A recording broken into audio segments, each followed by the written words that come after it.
안녕하십니까. 여러분은 우리의 식생활이 환경에 어떤 영향을 주는지 생각해 본 적 있으신가요?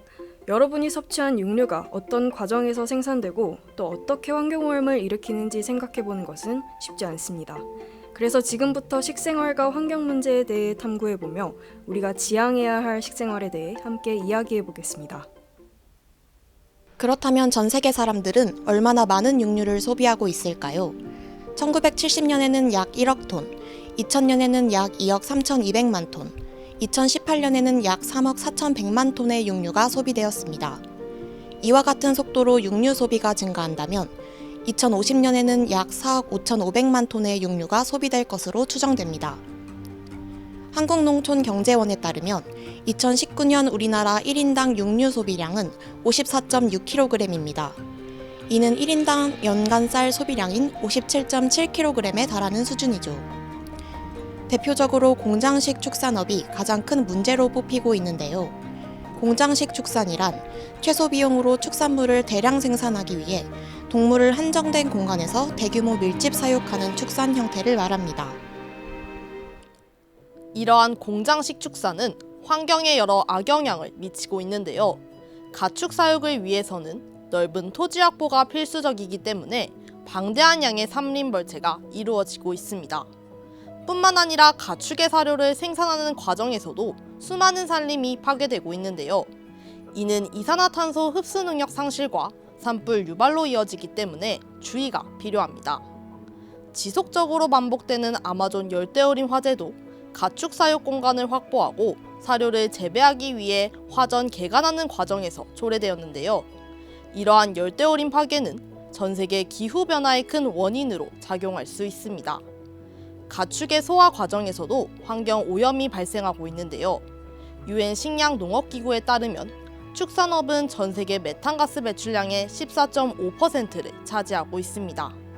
소와 같은 동물이 풀이나 곡물을 소화하는 과정에서 장내 발효가 발생하고 이때 메탄이 생성되는 것입니다. 메탄가스는 온실효과를 일으키는 주범으로 지구온난화에 미치는 영향이 무려 이산화탄소의 21배에 달하는데요. 메탄가스가 방출하는 열이 지구의 온도를 높이기 때문에 환경에 좋지 않은 결과를 불러올 수 있습니다.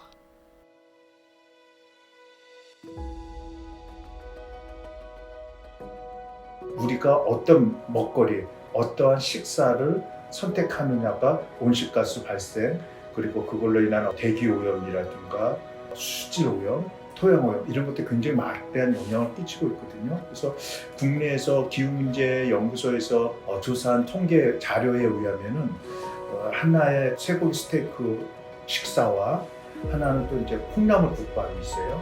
이것을 각각 선택했을 때 이산화탄소 배출량이 쇠고기 스테이크가 콩나물 국밥보다 98배 이상의 이산화탄소 배출이 발생하더라는 얘기예요.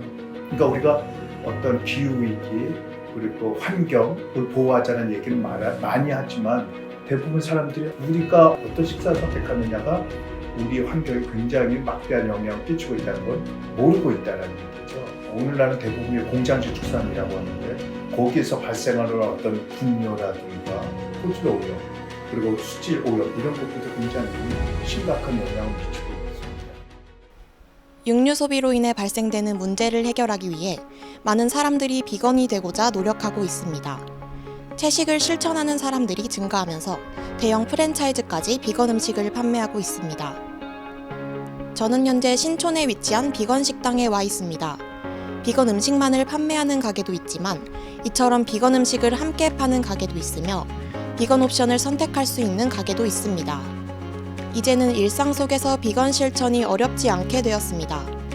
일상에서의 작은 노력으로도 환경 오염을 예방할 수 있다는 것입니다.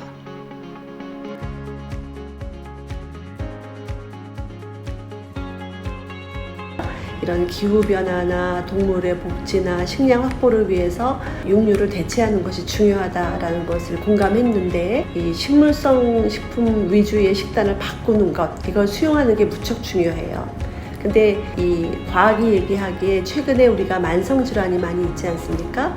근데 이런 만성질환을 해결하기 위한 게 식물성 위주의 식단이라고 해요. 탄소 배출을 줄여야 하고 담수를 잘 사용해야 되잖아요. 근데 실제로 탄소 배출량의 3분의 1, 그 다음에 담수 사용의 70%가 식량 생산을 위해 사용되고 있어요.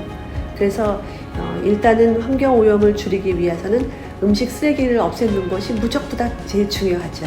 근데 두 번째는 동물성 식품과 식물성 식품인데요. 이 사용 빈도가 동물성 식품을 만들 때 무척 높아요. 우리가 만들어낸 식량의 3분의 1을 동물이 먹고 또 동물이 그거를 이제 먹고 자라면서 나오는 또 탄소 배출도 있고 그래서 효율적으로 굉장히 낮은 거죠. 그런데 문제는 끊을 수 없는 그 맛 때문에 그렇거든요. 그래서 이 문제를 해결하기 위해서 기술이 총동원하고 있는 거예요. 이번 편에서는 육류 소비가 열대우림 파괴, 지구온난화, 전염병 확산을 발생시킨다는 것을 알아보았습니다. 또한 일상 속에서 채식을 실천하면 온실가스가 감축된다는 점을 알 수 있었습니다. 다음 편에서는 이티가 그린 다큐팀이 환경을 위한 캠페인에 직접 참여할 예정입니다. 다음 편에서 뵙겠습니다. 감사합니다.